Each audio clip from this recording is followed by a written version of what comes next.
Taste the Daily.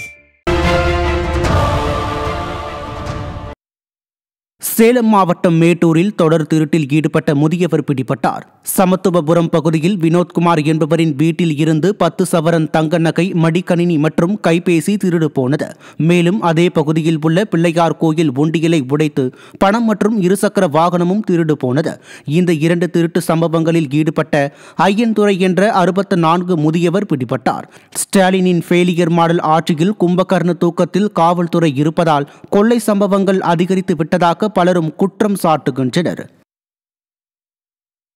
Tiruvallur மாவட்டம் திருத்தணி அருகே ஜோசியர் வீட்டில் 25 சவரன் தங்க நகை மற்றும் 25 லட்சம் ரூபாய் ரொக்கம் கொள்ளையடிக்கப்பட்டுள்ளது.